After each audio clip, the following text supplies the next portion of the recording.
très importante pour notre vie spirituelle à propos de la bénédiction. Tutafundisha bintu ya muhimu kabisa juu ya maisha yetu ya kiroho kulinganisha na baraka. Nous étions en train d'examiner avec vous Tulikuwa tunaona pamoja na mwe quels sont les sens bibliques de la bénédiction. ni maana kani ya kibiblia ya baraka. Nous étions en train de faire voir à l'église Kwa tunaonesha kwa kanisa ce que Dieu appelle bénédiction réellement. kile Mungu anaita hakika baraka.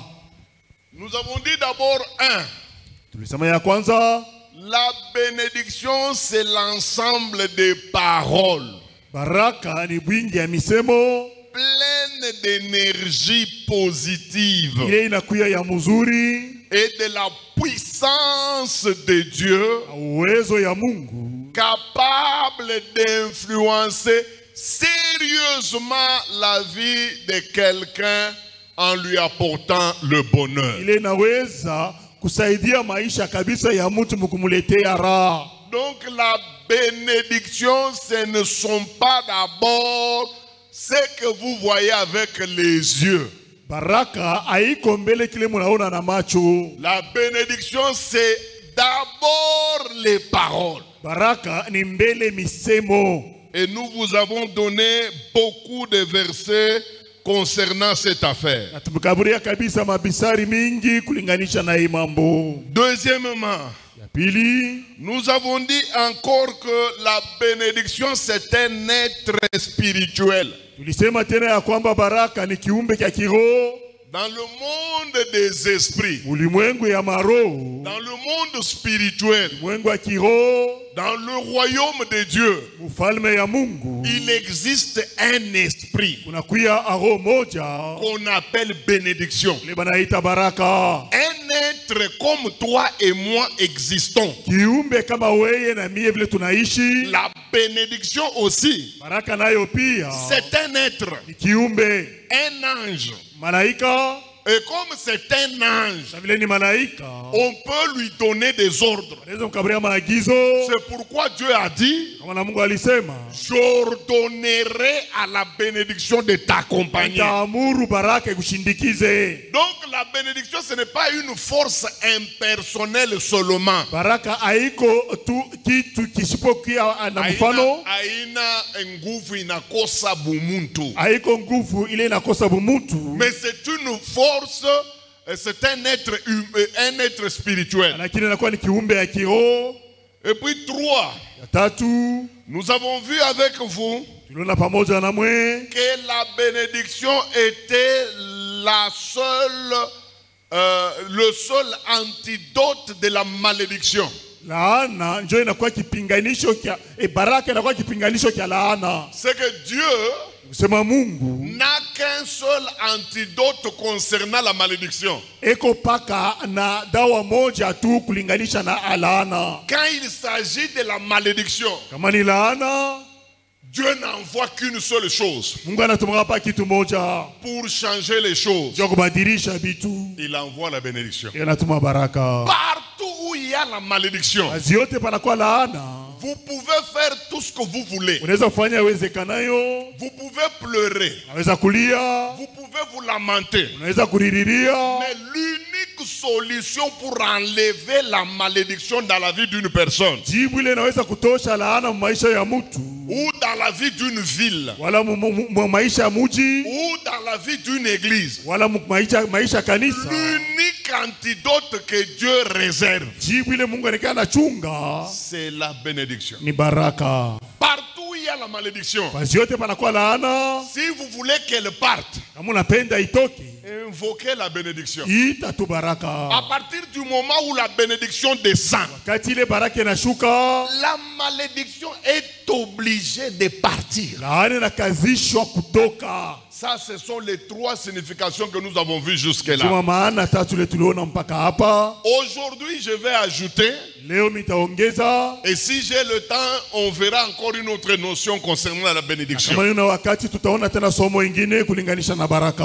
La bénédiction bénédiction, c'est encore quoi? Baraka ni nini tena? À part les 3 définitions que je viens de vous donner, Inje ya maana tatu na mikaburia. la bénédiction signifie encore une autre chose. Baraka inasema tena kitu ingine. Quelle est cette chose-là? Ni kitu gani? Qu'on nous lise et nous allons découvrir ensemble. Batusome na tutavumbula pamoja. Puisque cette signification est un peu cachée. Hein? Juu maana inesha sa kufuchama. Pour découvrir ça, Juu ya kuivumbula, il faut lire avec beaucoup de munitie.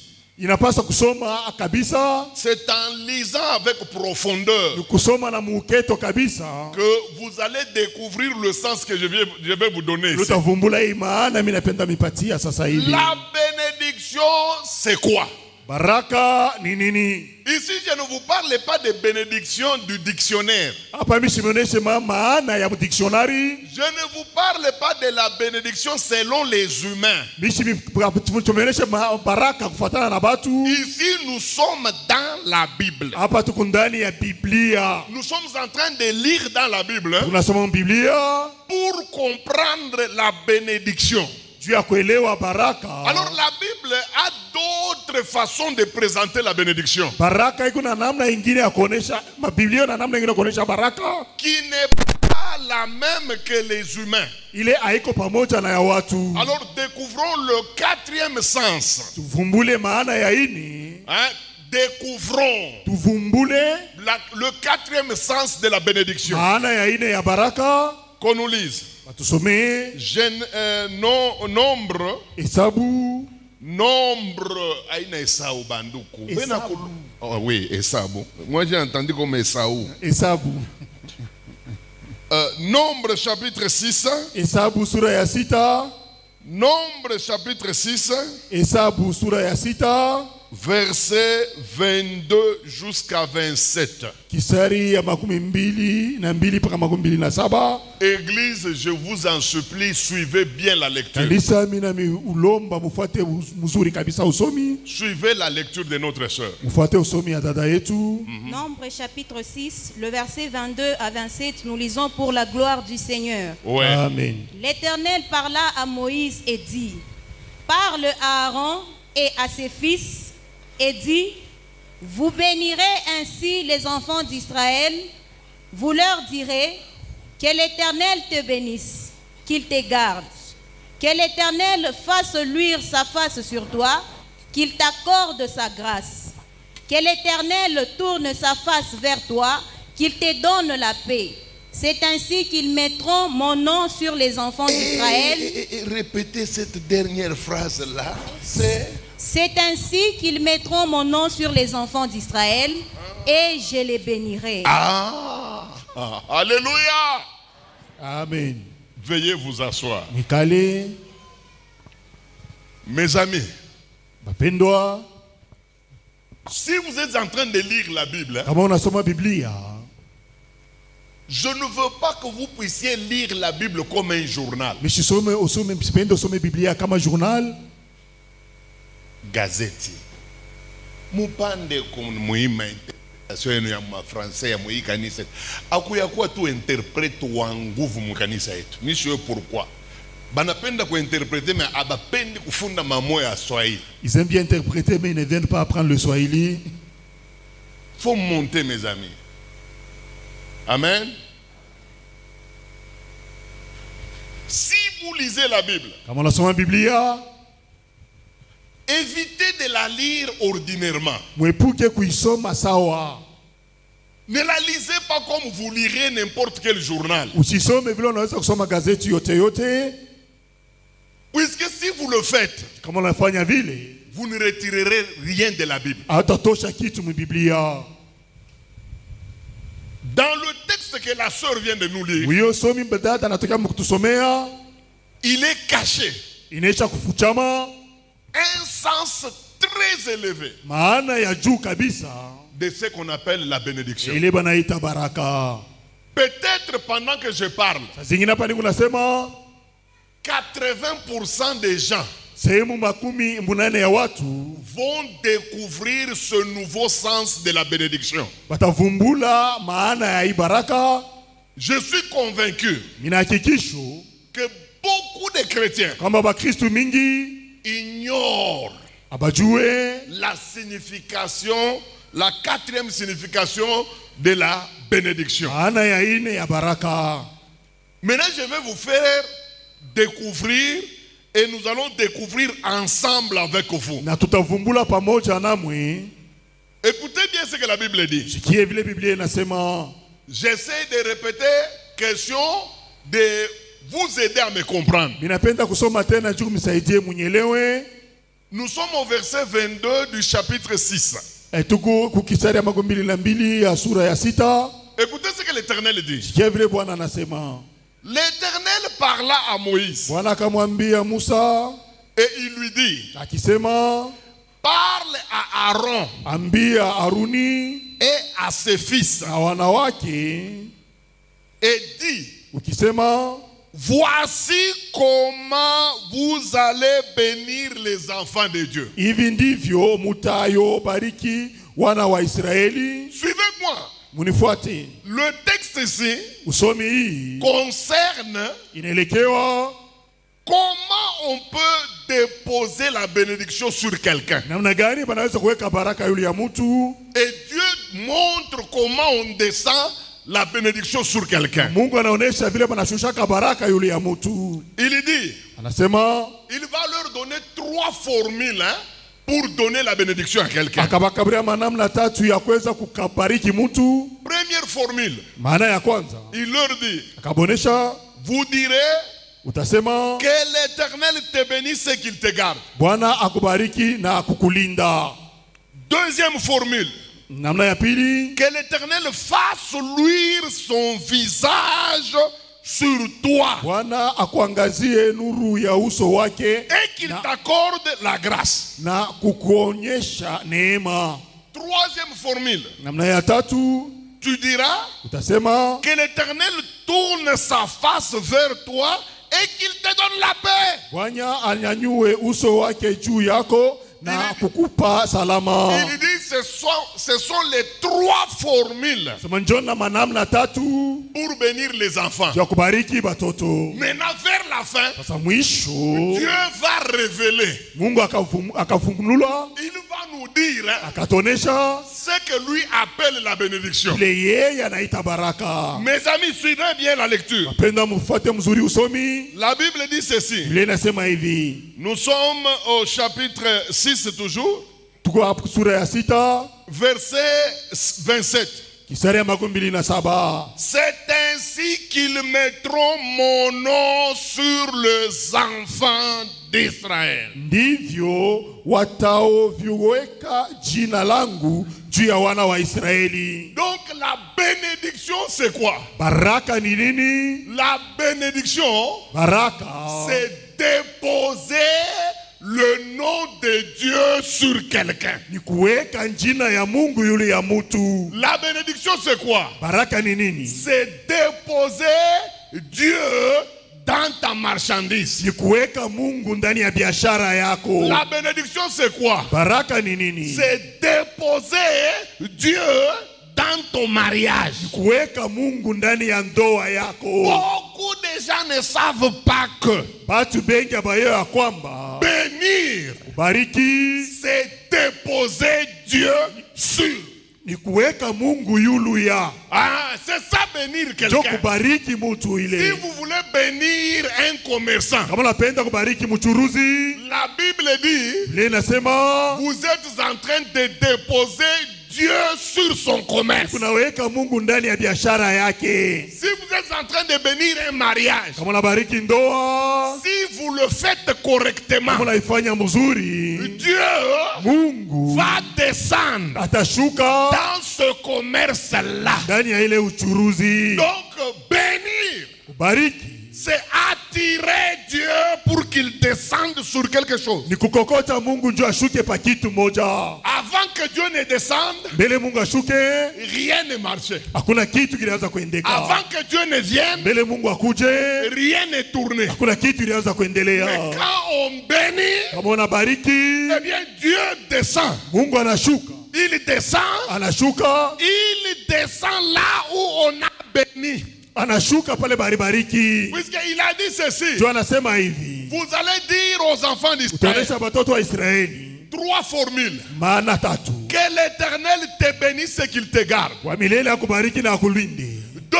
Ya pili. Que l'Éternel fasse luire sa face sur ton visage. Kwa milele angaze uso wake yulu yako. Vous savez pourquoi Dieu a dit ça? C'est puisque Pamauso banatupakalaka bintu. C'est parce qu'on nous met des choses sur nos visages. Kuko bantu mbasha bapakala bishololo. Il y a des gens qui ont des trucs sales. Il a des choses qu'on lui a placées. Et qu'on habite à chaque fois Dieu met une formule là-dedans, il dit que l'Éternel fasse luire sa face sur ton visage. Et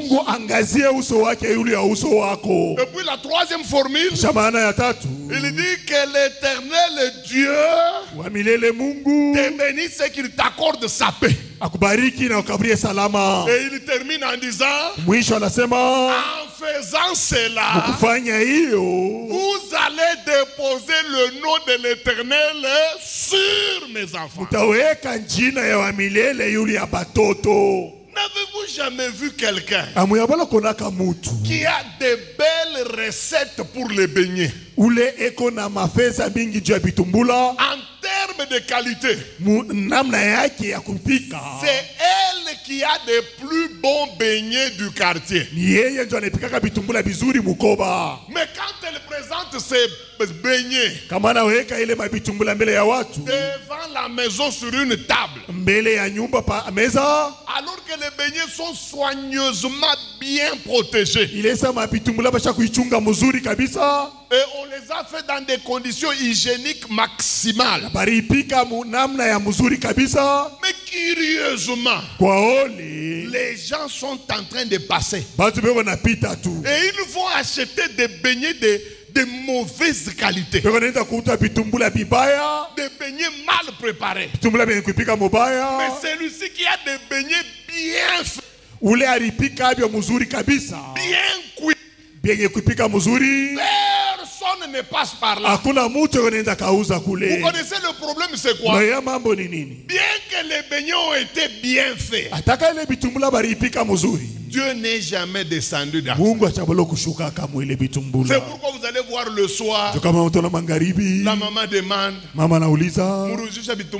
vous avez vendu combien de beignets? On répond que mbiri boule. On a vendu seulement 2 beignets. Ça a donné maintenant les autres qu'on va manger. Et ils mangent tous les autres beignets. Mais pas mais les mêmes beignets là, si vous bénissez ça, comme on a ibariki,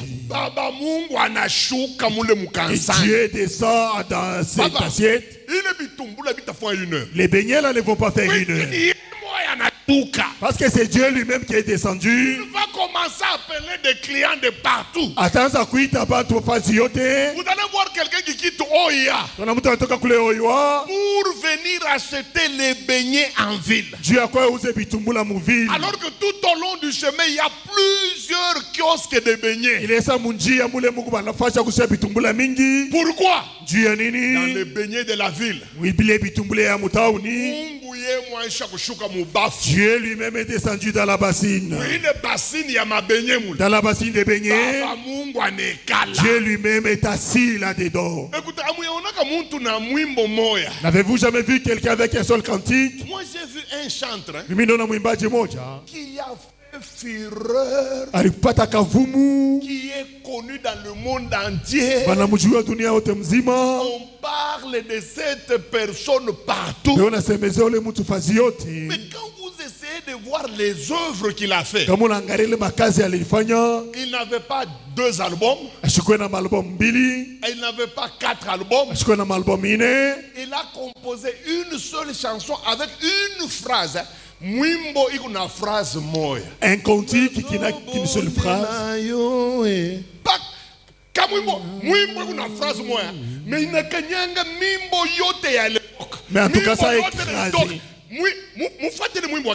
Suivez la chanson de Kaïba. C'est une seule phrase. Nazo bondela yo Yahweh mokokisi pakakale.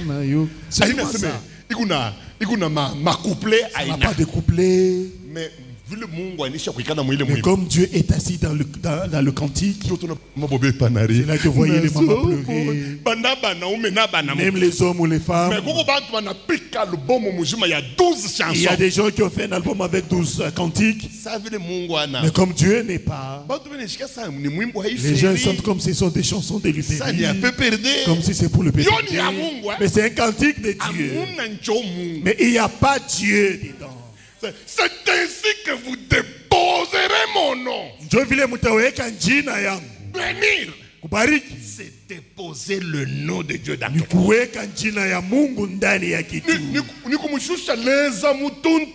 C'est faire descendre Dieu. Être béni, ce n'est pas seulement s'habiller. Être béni, c'est recevoir Dieu. Voyez dans. Pourquoi est-ce que les clients n'entrent pas? Tout simplement, c'est parce qu'on vous a mis autre chose dedans. Vous ne voyez rien avec les yeux. Il y a un papa qu'on a mis dedans. Un papa des ténèbres qui n'est pas visible à l'œil nu. C'est lui qui chasse tous les clients. Mais les jours où on va vous bénir et que Dieu entre et que ce papa l'a fui, tu verras comment est-ce que les clients vont affluer. Vous tous qui vendez, acceptez qu'on vous bénisse et que Dieu entre dans vos commerces. Je vous le dis. Différence entre makanisa, entre les églises, ce ne sont pas les constructions. Différence entre makanisa, la différence entre les églises, ce ne sont même pas les écrans que nous avons mis. La différence dans les églises, il y a des églises où il n'y a pas Dieu. Et il y a des églises où il y a Dieu. Si tu veux que votre église soit remplie, Paris qui cette église, que Dieu entre. Si tu veux que ta boutique, que les gens viennent acheter nombreux, bénir la boutique, que Dieu fasse son entrée. On va te traiter de féticheur. Vous déposerez mon nom sur les enfants de Dieu. Comment vous allez déposer mon nom? En les bénissant. Donc, bénir, c'est descendre Dieu sur quelque chose. C'est ça, bénir. Nous avons fait 3 ans en première graduat. Oui, tu as fait ces 3 ans en première en G1. C'est une chose qui te manque. La présence de Dieu. S'il descend, l'année prochaine tu vas réussir. Je te dis. C'est ça le grand problème. C'est pourquoi cherchez à être béni. Cherchez de tout votre cœur à ce que la bénédiction descende. Car la bénédiction, c'est descendre Dieu. Que Dieu descende sur vos activités. Que Dieu descende sur vos entreprises. Que Dieu descende dans ce que vous êtes en train de faire. Vous pouvez être voisin dans les champs. Lui, celui-ci fait 100 hectares. Toi, tu fais seulement 2 hectares. Mais à la récolte, celui descend. Il sort comme il est entré. Toi, avec tes 2 hectares seulement. Les gens voient comment est-ce que les camions de maïs sont en train d'entrer. Tout simplement puisque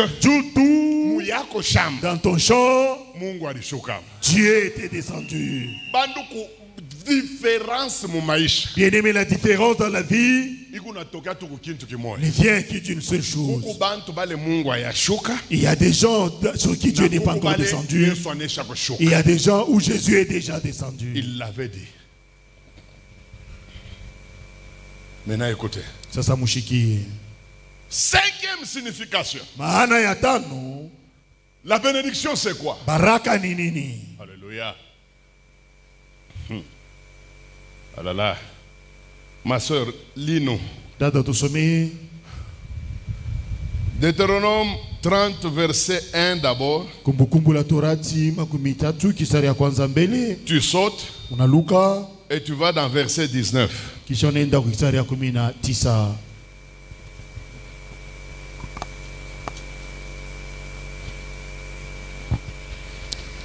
Donnez-lui le son. Deutéronome chapitre 30, le verset 19. Uh-huh. J'en prends aujourd'hui à témoin contre vous le ciel et la terre. Uh-huh. J'ai mis devant toi la vie et la mort. J'ai mis devant toi quoi? La vie et la mort. La vie et la mort et puis? La bénédiction et La bénédiction et? La malédiction. Et la malédiction. Et puis Dieu dit quoi? Choisis la vie afin que tu vives. Choisis la vie afin que tu vives.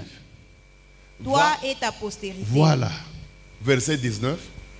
C'était 19. 1 maintenant. Deutéronome chapitre 30, le verset 1er.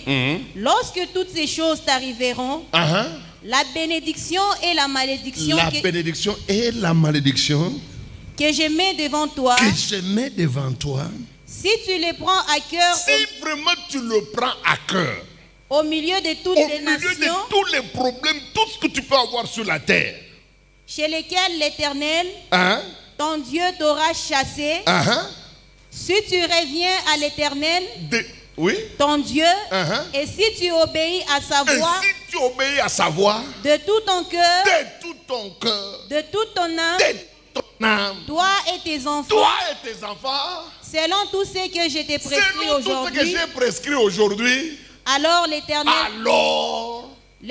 ton Dieu ramènera ses captifs. Voilà.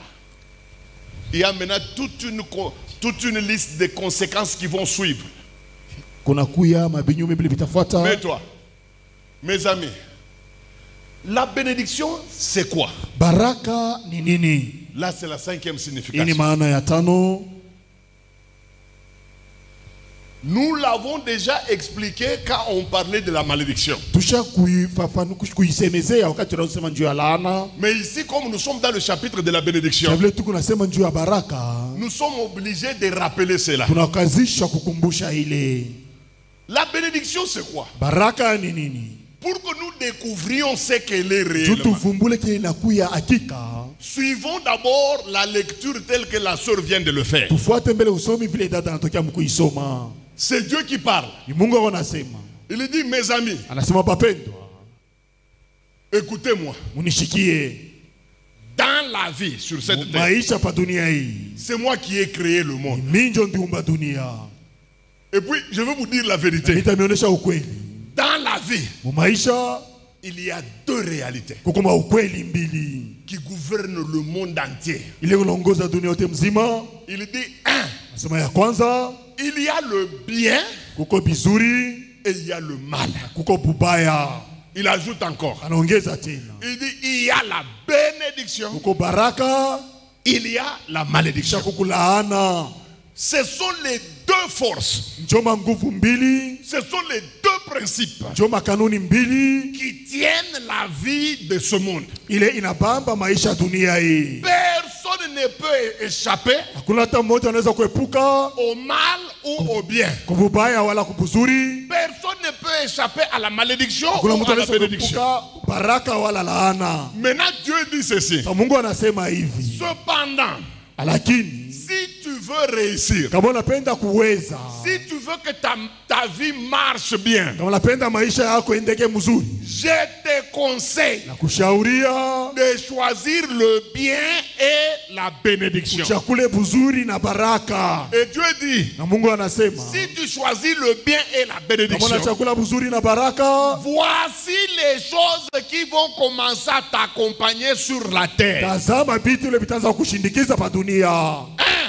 Je bénirai les entrailles.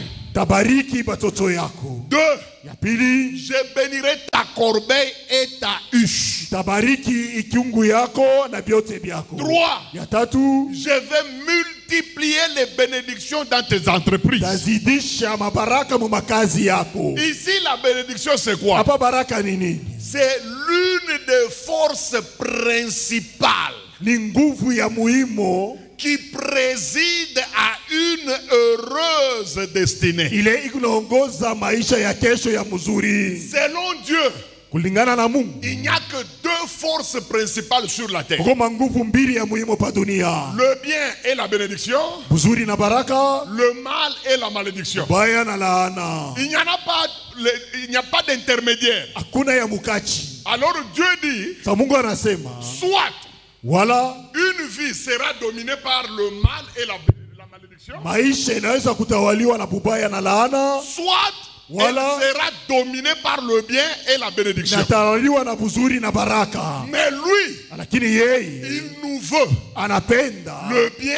et la bénédiction. buzuri na baraka. Lui, Yeye il nous conseille anatushauriya de choisir ya kuchakula le bien et la bénédiction. buzuri na baraka. Pourquoi? Juu ya nini? Puisqu'il dit, si vous n'êtes pas de ce côté-là, Kama una ile ngambo, vous allez tomber du côté du mal utanguka ngambo ya bubaya et de la malédiction. na ya laana, Et là-bas, na kule votre vie ne tiendra pas. maisha yako haitawezekana. Alors la bénédiction, Sa baraka c'est une grande force inakuwa ni nguvu kubwa sur la terre dunia, qui préside, ile kunaongoza, qui gouverne ile kunaongoza des destinées meilleures. maisha ya mzuri ya kesho. Vous voulez avoir une destinée meilleure? Unapenda kuwa na ujio ya mzuri, Choisissez le bien chakula mzuri et la bénédiction. na baraka. Vous voulez que votre vie conjugale Unapenda maisha kwa ndoa soit exceptionnelle, ikuwe ya pekee, que vous ayez un mariage heureux. mkuwe na ndoa ya heri.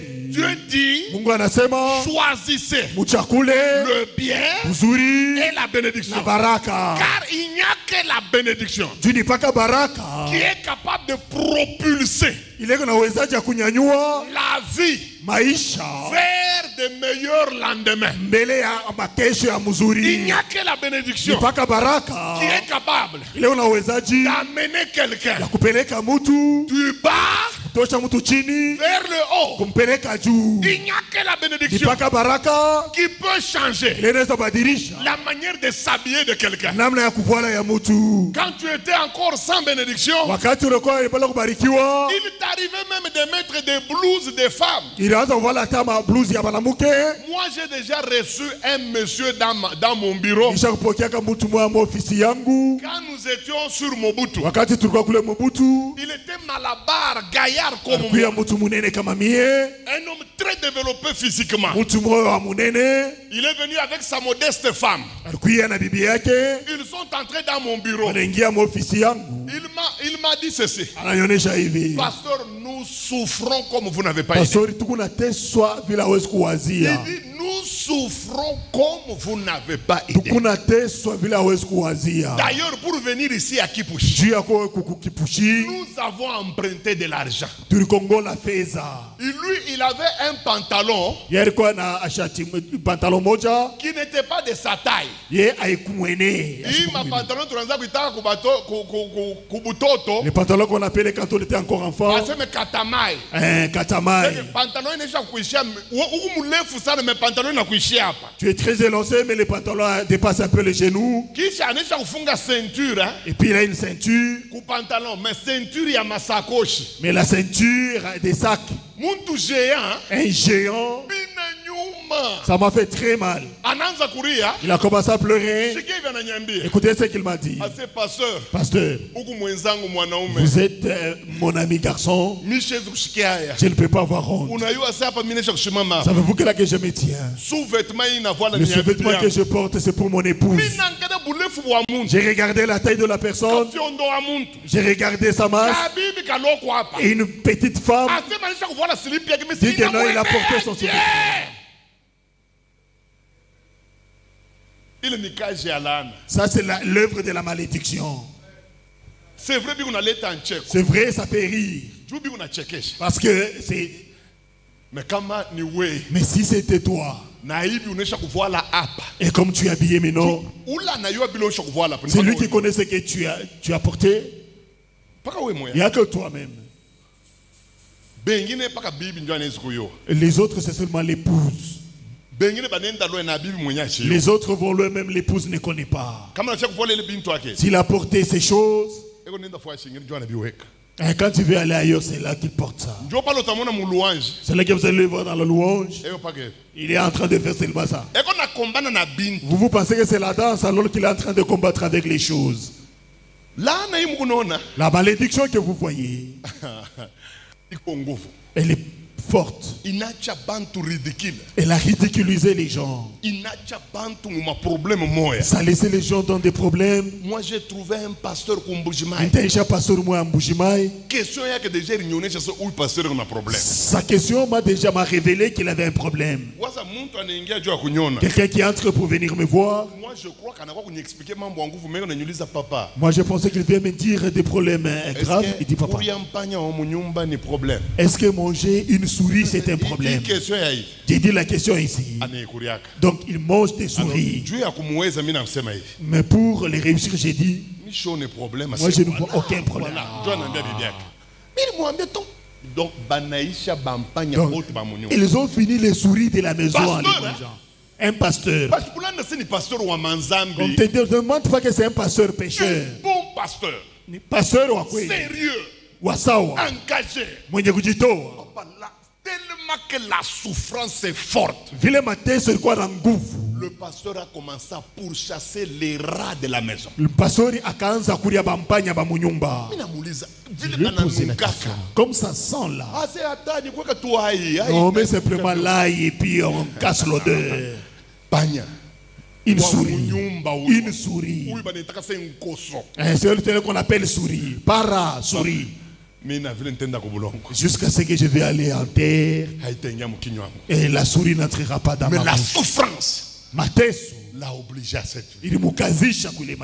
Je lui ai dit, pasteur, tu es un enfant de Dieu. Ce que tu vis n'est pas normal. Mais comme c'est un ancien du Katanga, c'est un refoulé, il me répond en Swahili.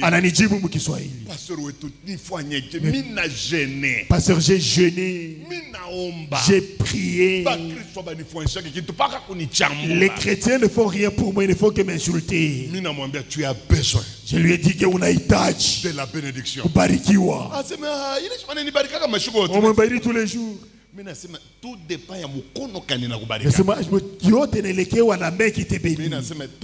Je dis mets-toi à genoux. La femme aussi mets-toi à genoux. Je commence à les bénir. Le Dieu de la Bible a quitté le ciel pour descendre. Alléluia. Amen. Aujourd'hui, Léo, le même pasteur, malheureux qu'il était, il mangeait les souris de la maison. Aujourd'hui, je vous parle, il ne mange que dans les grands hôtels de Kinshasa, des voyages. Il a même construit une maison. Je lui ai dit, il fallait choisir entre la malédiction et la bénédiction. Mais toi tu étais trop attaché à la malédiction. Il me dit, mais pasteur, pour que quelqu'un m'ouvre l'intelligence tel que tu l'as fait, ça a pris beaucoup d'années. Mes amis, la bénédiction, elle est capable de changer votre vie. Et sur cette terre, il n'y a que deux forces. Il n'y a que deux forces. C'est comme même l'enrichissement, la prospérité. Il n'y a que deux forces. Si vous voulez prospérer sur la terre, il n'y a que deux possibilités. Soit vous cherchez le fétiche, et là le diable vous donnera. Les gens pensent que le diable ne fait rien. Vous vous trompez. Vous vous trompez. Moi j'ai vu un magicien. À l'époque, on l'appelait Diable Motokolo. Mes amis, c'était la première fois dans ma vie de voir quelqu'un qui prend un couteau et qui coupe sa femme en deux. Anakata bibi yake mu bipande mbili. Nous sommes à Kolwezi, Tuko ku Kolwezi, au théâtre de verdure ku théâtre de verdure de la Jekamine, ya Jekamine, plein à craquer. bantu tele. Mes amis, Mapendwa, on a pris le tronc de la banabeba femme, kipande kya yulu, on a mis là-bas, banaweka kule pembeni, on a pris les membres inférieurs, banabeba mamambe ya chini, mikulu banaweka kule. il n'y avait pas d'effusion de sang. Damu haikuanza kumwangika. Et diable motokolo, Na diable motokolo il parlait à sa femme alianza kusumbulisha bibi yake, tout en ayant les membres supérieurs et inférieurs séparés. ilesa basha kukata, mwacha mukata mukifua, anawa vipande mbili. Et cette femme répondait. Na ule mke mwenye kukata kipande ule alianza Nous kujibu. avons vu la puissance du diable avec les yeux. Tuliona uwezo wa shetani na macho. Cet homme-là a commencé à sortir de l'argent, Ule mtu anaanza kutosha fedha, des billets et des billets. mafedha na mafedha na mafedha, Et il jetait. na alianza kutupa. Les gens prenaient. Batu banaanza kulokota. Mais moi j'ai eu peur. Mie mimi nipata oga. Comment quelqu'un Namna gani mtu qui n'a pas travaillé, ashikutumike, qui n'a rien fait, ashikufanye kitu, mais il est capable de sortir de l'argent qui vient de nulle part. eko natosha fedha ile itoke fazi, Les gens ont mangé ça. batu banaekula hili. Le diable motokolo là, Ule diable motokolo à l'époque, mwile wakati il avait des maisons en ville. alikuya na manyumba mutauni. Le diable donne de l'argent qu'on ne vous donne. Diabolo analetaka fedha bashimilande. Souvenez-vous de ce qu'il avait dit à Jésus. Mukumbuke bila alimuonesha Yesu. Qu'est-ce qu'il avait dit à Jésus? Alimuonesha nini Yesu? Prosterne-toi devant moi. Inama mbele yangu. Si tu te prosternes, Kama na inama, moi, Satan, mie Satana, je suis capable de te donner toute cette richesse avec sa gloire. nikuna uwezaji wa kukaburia utajiri yote na utukufu yayo. Et écoutez ce qu'il a dit. Sikia vile alisema. Ça m'a été donné Ilinipewa et je donne à qui je na veux. nikuna ikaburia ule mimi napenda. Il y a une autre façon d'avoir de l'argent. Kuna namna nyingine ya kupata fedha. C'est d'aller chez le diable. Ni kwenda kwa diabolo. Il va te donner ça. Atakukaburia Il hayo. sera puissant. Utakuwa na nguvu. Mais Lakini avant que tu ne meurs, mbele ufariki. comme le diable ne donne rien pour rien, Kabla diabolo asileteke kitu kwa bure, ya kwanza il va d'abord récupérer tout ce qu'il t'a donné. atabeba vyote bila kukaburia. Deux, Ya pili il prendra même ce qui ne t'appartenait pas. ataukaburia hata bila vikwe vyako. Trois, Ya tatu il va même s'attaquer à ta famille après ta mort. atashambulia hata jamaa yako kisha kulufu lwako. Regardez les enfants des anciens cadres de la Jekamine, Mwangalia batoto bale bakatre bazabani ba Jekamine. dont les parents ont utilisé des fétiches pour devenir cadres. Bale bazazi yabo batumia dawa njoo kuya abakadra. Ils ont sacrifié pour devenir cadres. Balitoa njoo kwa bakadra. Ils ont quitté fonction, Balitoka kule fonction, ils ont quitté indépendant. balitoka indépendance. Maintenant, ils sont en ville. Sasa bako kuvile kule kutao. Regardez maintenant la vie de leurs enfants après la disparition de leurs parents. Angalia sasa maisha ya batoto yabo kisha lufu la bazazi yabo. Avez-vous déjà fait un tour ici en ville? Ushakuzunguaka huko kutauni, En ville, ce qu'on Huko appelle kutauni. quartier résidentiel ici. kule beo naita huko kopa ile bantu bonekala. Vous savez cette partie de la ville ici, Nuna hii sehemu ya tauni. en 1970, En 1970, si vous entrez en ville, kama unaingia mule tauni, la première chose que vous allez sentir, kitu ya kwanza kile utashikia, dès que vous quittez la Jekamine et que vous entrez ici, kama unatoka huko Jekamine unaingia kule, dans les années 70, mwa miaka 1970, première chose c'est l'odeur. kitu ya kwanza ni ile harufu. Vous allez sentir l'odeur des pommes, Utasikia harufu ya l'odeur des spaghettis. harufu ya maspaghetti, C'est mapo. pourquoi nous les enfants de la Jekamine, on avait même peur d'aller en ville. Ndio chez si les watoto wa gars. Jekamine tulikuwa na boka kwenda kule kuvili. Tellement qu'il y avait de belles odeurs. Ile kisa kulikuwa maarufu mzuri. Toutes les parcelles étaient bien fermées. Nyumba yote ilikuwa yenye kufunga Et mzuri. sur chaque barrière, Na kwa kila barrière il y avait le dessin d'un chien. kulikuwa picha ya imbwa. On écrivait là-bas toujours attention chien méchant. Walikuwa wanaandika paka attention, Nous les enfants de la Jekamine là de Componi, pazopo imbwa makali si watoto wa on Mjekamine. avait même peur Tulikuwa na boka d'approcher rapprocher les parcelles des cadres. Ya kuchofea ile manyumba ba cadre. À cause de cette mention, attention chien méchant. Ile maandiko pazopo imbwa makali. Il y avait de bonnes odeurs. Kuya maarufu mzuri. Puisque les cadres avaient ce qu'on appelait ravitaillement à l'époque. Juba cadre walikuwa na ile banaita sema ravitaillement. On leur donnait tout. Banaanza bakaburia biote. Des pommes, des fraises. La ville sentait bien.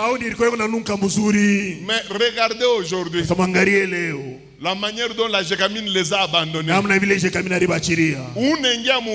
Tu entres en ville. La parcelle. Sur toute la parcelle. Au lieu de chez méchant, c'est écrit Munkoyo Iko. Na loli. Et les lolis. Et l'autre ajoute et même ses racines. Vous qui avez touché les fétiches, voyez là que vous avez fini. Les enfants des cadres n'ont pas étudié. Ils ont étudié, ils sont devenus swahiliphones plus que nous de la cité. Un enfant d'un directeur de siège qui dit à sa maman, maman, mamboza, il est quoi? C'est quoi? Les fétiches des parents. Toucher au fétiche, tu vas finir.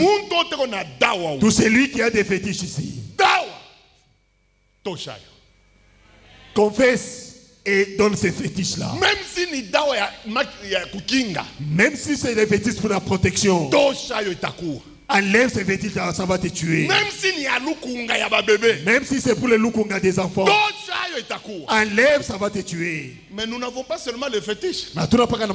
Si nous voulons gagner la vie, Dieu nous propose une autre alternative. Il dit, j'ai mis devant toi le mal et la malédiction. J'ai mis aussi le bien et la bénédiction. Si vous ne voulez pas toucher aux fétiches, alors la seule chose qui vous reste, c'est d'aller du côté de Dieu, où vous allez chercher la bénédiction.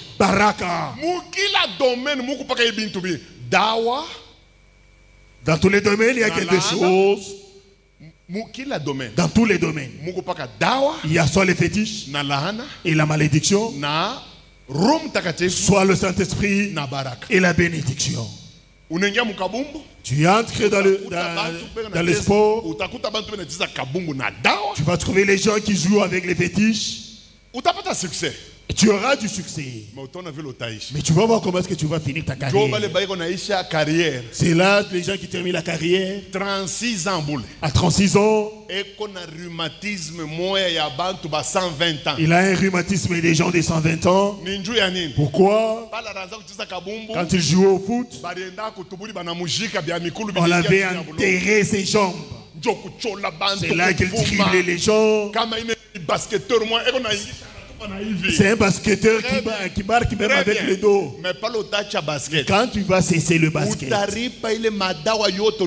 vas payer tous les fétiches que tu avais utilisés. C'est pourquoi si tu es Christ, nous les chrétiens, nous ne pouvons pas aller du côté des fétiches.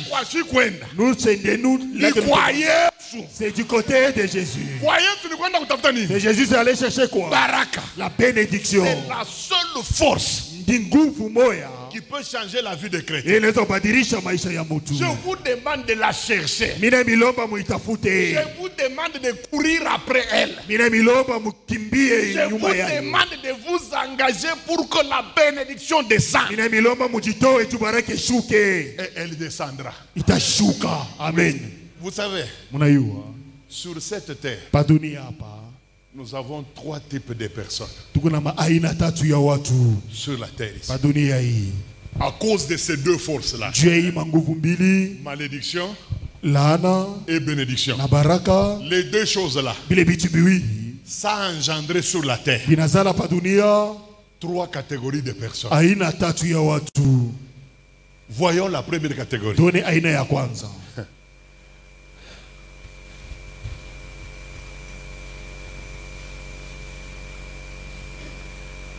Nombre. Et Sabou. 23, Makumbili na tatu, 24 à 25. Kisara makumbili na ine paka makumbili na tano. Je répète encore pour ceux-là qui écrivent. Nasema tena kwa vile unaandika, à cause de la réalité njuu ya ukweli de ces deux forces, ya hii nguvu mbili, la bénédiction et la malédiction. baraka na laana, Ces deux forces-là ile nguvu mbili sont à la base, inakuya à la naissance ya kutokea de trois catégories de personnes sur la kwa terre. aina tatu ya watu pa dunia. Donc, selon qu'il s'agit de la bénédiction ou de la malédiction, Kufuatana vile linganisha baraka wala laana, nous avons trois catégories de personnes sur la terre. tunakuwa na aina tatu ya watu pa dunia. Première catégorie, Aina ya kwanza, Maman Lino, na tusomee Nombre chapitre 23, Uh-huh. le verset 24 à 25. uh-huh, C'est un peuple qui s'élève comme une lionne uh-huh, et qui se dresse comme un lion. uh-huh, Il ne se couche point jusqu'à ce qu'il ait dévoré la proie uh-huh. et qu'il ait bu le sang des blessés. Voilà. Balak dit à Balaam, Maintenant, écoutez ce que Balak va dire. shikia vile baraka ne le tasema, maudis pas, Ne les maudis pas, mais du moins ne les bénis pas. mais aussi ne les bénis pas. Ce verset, hii kisari, papa, où est Konami? Ce verset hii ici kisari nous renseigne inatufundisha qu'il y a une catégorie de gens kuna kuya aina moja ya watu qui sont banakuya ni bénis abana penye kubarikiwa ni maudits. wala penye kulaaniwa. C'est la première catégorie. Njo aina ya kwanza. C'est Balak qui dit ça, c'est pas moi. Ni Balaka anasema iko mie. Balak dit, Balaka anasema, Balaam. Balaam anasema, Non, Balak dit à Balaam. Balak anamonesha Balamu, Il lui dit ceci. anamonesha hivi, Je t'ai appelé mindi kuita pour que tu le maudisses. tu balaani Bon, comme tu ne veux pas, sa vila upendi, alors je te suggère une chose. samina kuonesha kitu moja, Ne les maudis pas, ne les usibalaani bénis pas. kisha usibabariki. Je ne veux pas les deux. Mishipende bile biwili. Si comme toi tu as refusé de les maudire, Sabula katala kubalaani, puisque tu dis que tu unasema Dieu t'a défendu, Mungu anakukataza. mais du moins, Sasa ne les bénis pas. usibabariki. C'est la première catégorie des gens sur la Jo terre. aina ya kwanza ya watu pa dunia. Des gens qui ne sont ni bénis, Bantu bale beko abana benye kubarikiwa, ni maudits. abana benye kulaaniwa. Donc, le diable Diabolo ne les a pas maudits. ashibalaani, Dieu Mungu ne les a pas bénis. ashibabariki. C'est la première catégorie des gens qui Jo sont sur la terre. aina ya kwanza ya watu pa dunia. Les ni bénis ni maudits, Bale abana ni benye kubarikiwa, ni benye kulaaniwa. ils ont un problème sérieux dans leur vie. Beko na mambo munene kabisa maisha yabo. Suivez-moi très bien. Munifuate mzuri. Les ni bénis Bale abana ni benye kubarikiwa, ni ni maudits. benye kulaaniwa. C'est vrai, tu peux penser qu'ils sont bien. Hakika unaweza waza sema beko mzuri. Beaucoup de gens pensent qu'ils sont bien, Batu mingi banaweza waza sema beko mzuri. puisque du moins il n'y a pas la malédiction dans leur vie. Jumu maisha yabo hamuna laana. Non, Hapana, ce sont des malheureux. ni batu benye ole. Je vais vous dire pourquoi ils sont malheureux. Nitameonyesha njoo ni beko benye ole. C'est puisqu'ils ont échappé Ni jube repuka aux deux principes gouvernant la terre. ile makanuni mbili unaongoza dunia Selon Dieu, kulinganisha na la Mungu. il n'y a que deux principes vitaux Ni paka manguvu mbili njo ya muhimu qui dirigent la terre. ile unaongoza dunia. Soit Wala c'est la bénédiction, baraka, soit wala c'est la ni malédiction. laana. Or, ces deux personnes, E, abale batu ils n'ont ni la bénédiction, abana ni baraka, ils n'ont ni la malédiction. abana ni laana. Alors, ils sont très malheureux plus que les deux catégories qu'on va voir après. Sabeko benye ole kabisa kulinga pita ile aina mbili tutaona. Pourquoi? Juu ya nini? Puisque sur la terre, Juu pa dunia il faut au moins avoir l'une des forces. inabidi kuwe na nguvu mmoja ya ile manguvu mbili. Puisque même si tu touches au fétiche, Juu ataka na bamba dawa c'est mauvais devant Dieu. ni mubaya mbele ya Mungu. C'est mauvais. Ni mubaya. Mais Lakini comme ça t'apportera quelque chose, sa vile atakupatia kitu comme ça va t'apporter, par exemple, si ce sont des fétiches de l'argent, kama ni dawa ya fedha, tu auras beaucoup d'argent, utapata fedha mingi, tu vas voyager, tu utasafiri, vas manger. utakula. Même si on va te brûler plus tard. Mais au moins, du moins sur la terre. Ah non, sur la terre tu es bien. Regardez la plupart des chefs d'État d'Afrique. Beaucoup iront en enfer. Ça, je ne refuse pas. Beaucoup iront en enfer à cause des mauvaises choses qu'ils font. Je ne dis pas que tous, hein. Il y a des chefs d'État qui iront au ciel. Mais la majorité, compte tenu de leur pouvoir et ce qu'ils font pour maintenir leur pouvoir, beaucoup iront en enfer. Mais l'avantage qu'ils ont sur la terre, ah frère, essayez d'imaginer, tu es chef de l'État. Tu commandes les choses à la lettre. Si tu dis, allez, banque, 20 millions. 20 millions. Qui va refuser? L'envoi. Si tu dis au PDG de l'aviation, envoie-moi un avion. Pendant que tu es à Moba, ça vient. Ce sont des privilèges. Mais celui qui n'est ni maudit, ni béni, ne peut pas vivre ça. Il est malheureux au carré.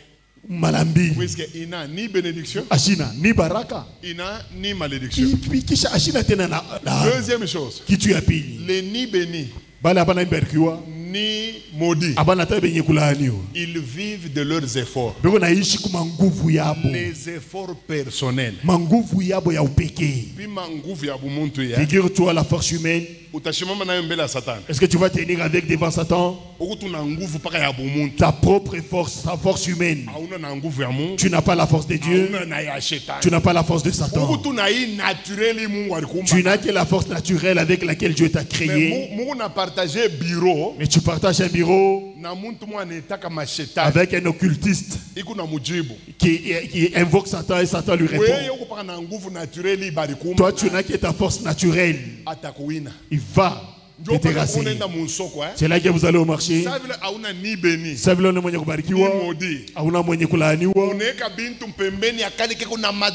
Tu mets des choses à côté de celui qui a des fétiches. Pour toi, ça va faner.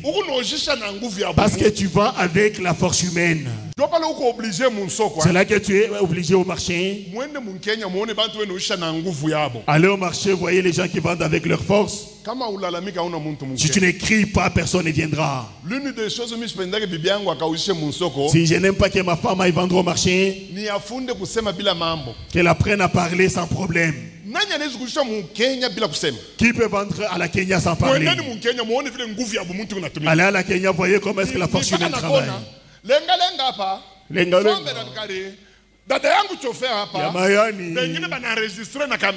Les autres ont même enregistré dans les mégaphones.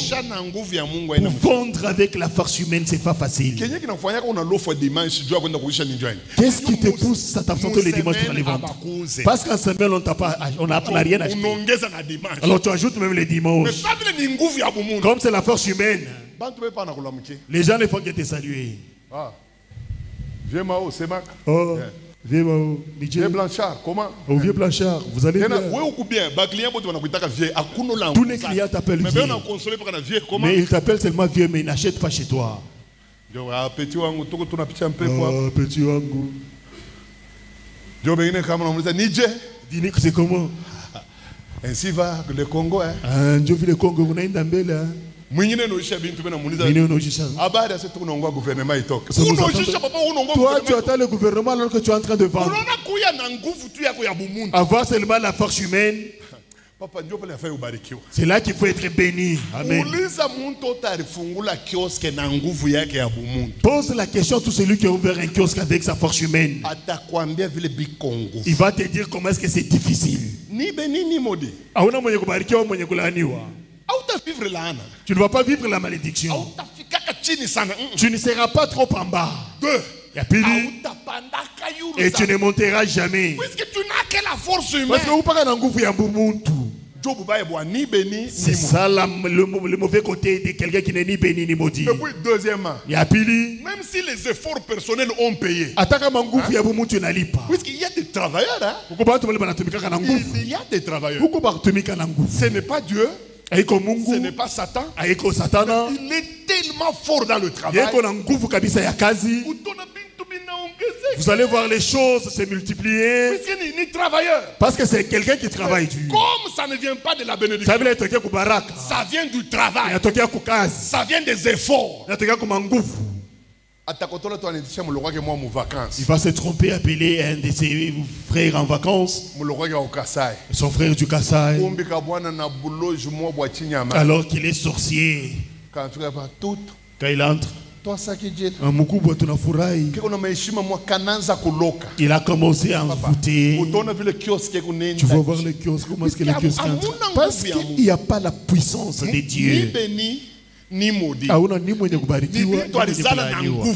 Ce sont des choses qui... Ce sont des choses qui proviennent de la force. Mais c'est lui qui le combat à la force satanique.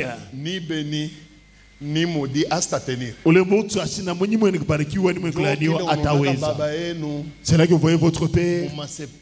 En 1975, il avait beaucoup d'argent. On l'appelait Wanguvu Yote. Dans votre maison là qu'on avait même écrit la mention tout puissant. Regardez maintenant aujourd'hui, votre père est déjà décédé. Tous les magasins ont fermé. Pourquoi? Il n'était parce que ni béni ni maudit. Voilà il a travaillé avec sa propre force. Il s'est trompé d'appeler ses frères du village. Regardez depuis qu'ils sont arrivés. Ils ont séché la maison.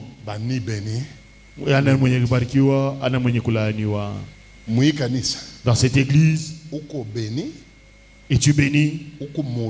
Es-tu maudit? Ou tu es entre les deux? Ni maudit ni béni. Ni maudit ni béni. Ils vivent des bénédictions spontanées. À un moment donné, la vie s'ouvre. Non, mais là, ça va aller. Et puis à un moment donné, ni béni ni maudit. À un moment donné, tu vas commencer à bien t'habiller. Et ça ne va pas aller de l'avant. Vous allez voir tous les vêtements. Tu retournes dans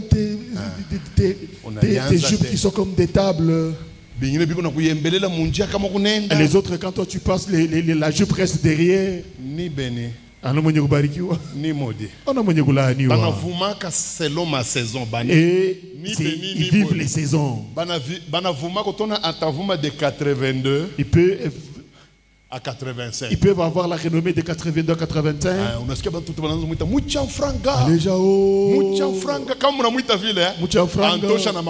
Il prend l'argent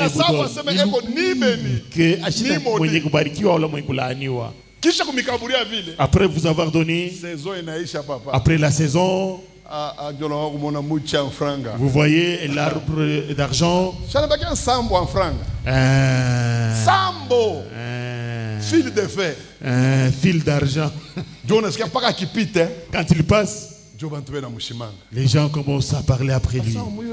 Si tu connais ces vieux ici, il a eu l'argent.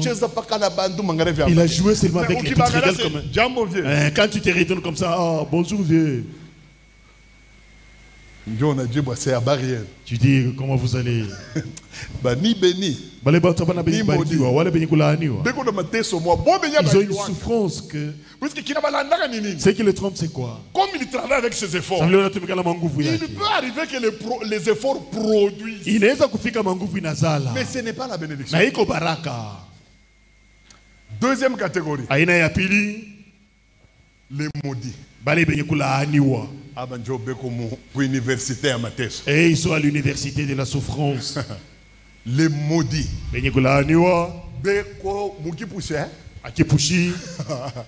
Monsieur Mungu donne un pourcentage. Il y a que Dieu qui connaît leur pourcentage. Les maudits. Benyegulaaniwa. Mukipushi banez ubamba ta 80%. Akipushi, ils peuvent être même 80%. Et puis beko ni muma catégorie yote. Et ils sont dans toutes les catégories. Kuba kubwa. Dans les gros, dans les jeunes. Il a 2 ans, mais il est déjà maudit. Il a 2 ans, mais il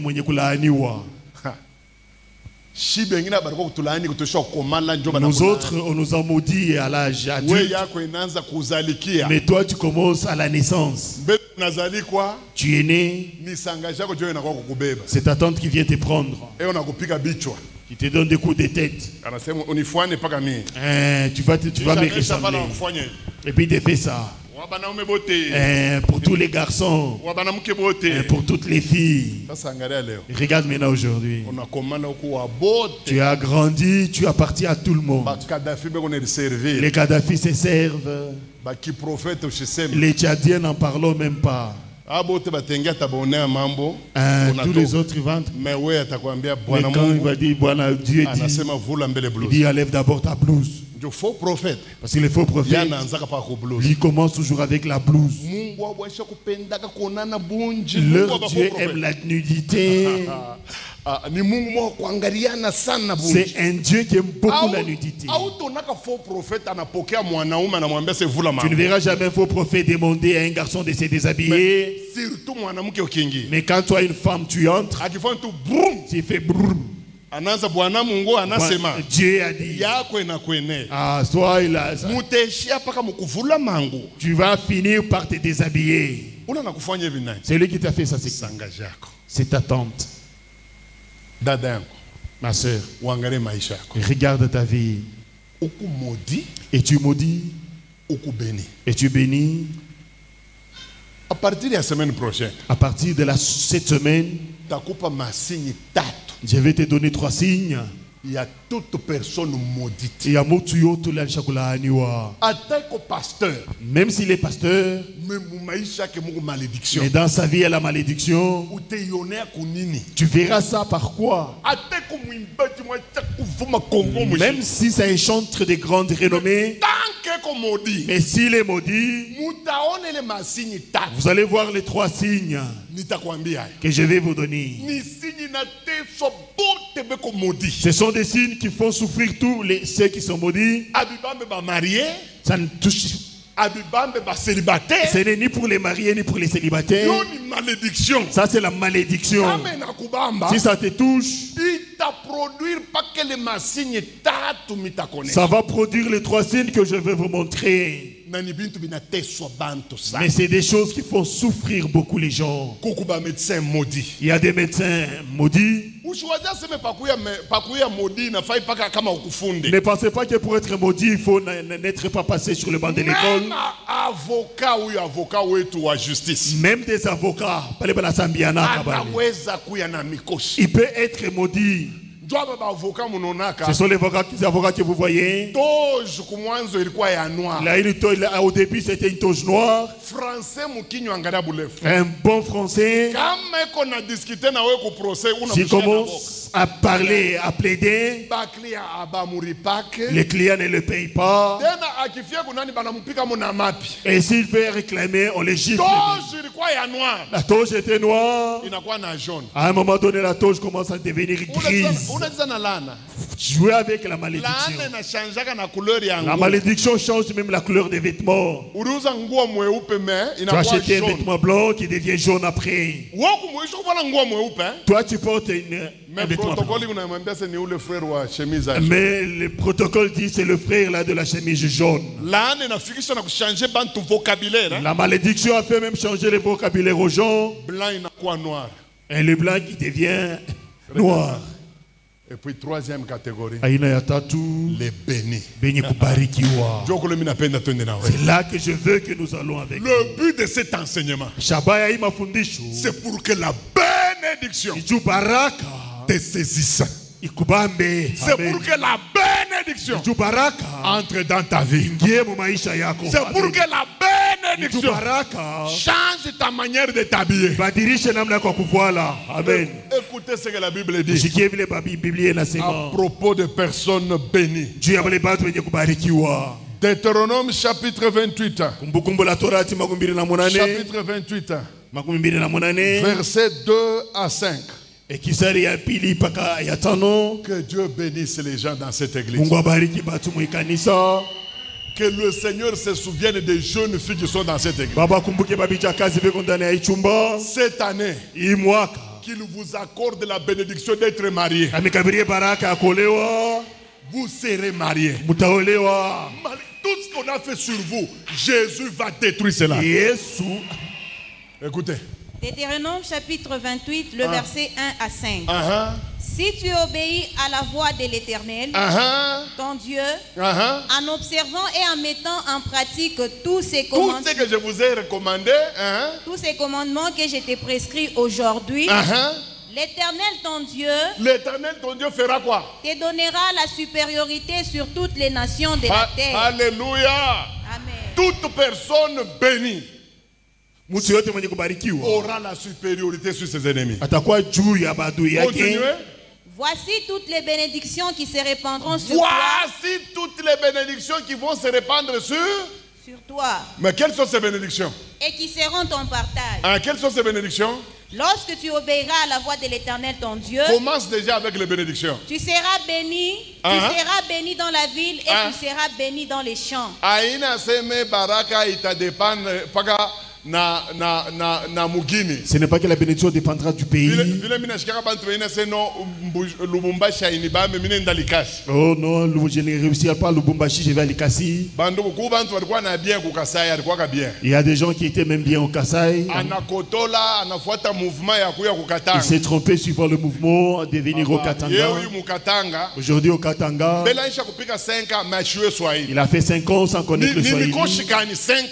Quelle malédiction! 5 ans sans connaître la langue. C'est ça la première malédiction. Tu es incapable de parler en Swahili. C'est ça le premier signe que la terre ne t'accepte pas. En parlant de voler de parler Swahili, tu as un problème. Verset 4. Le fruit de tes entrailles. Le fruit de tes entrailles. Le fruit de ton sol. Le fruit de ton sol. Vous qui avez des champs. Le fruit de tes troupeaux. Le fruit de ton troupeau. Les portées de ton gros et de ton béni bétail. Toutes ces choses-là seront. Toutes ces choses seront bénies. Le Seigneur va bénir. Il va bénir tes activités. Il va bénir ton champ. Il va bénir ton kiosque. Il va bénir ton alimentation. Il va bénir ta boutique. Ceux-là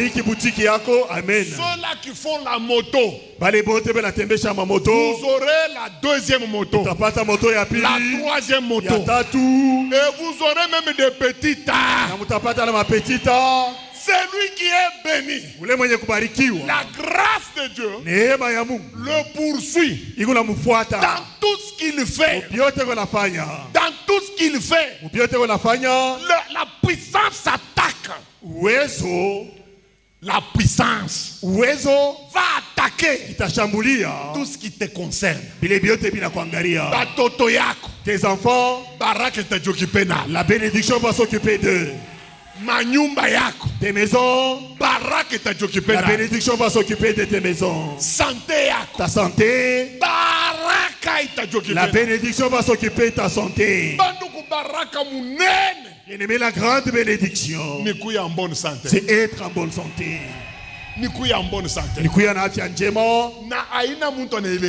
Ce n'est pas l'homme qui donne ça, c'est Dieu.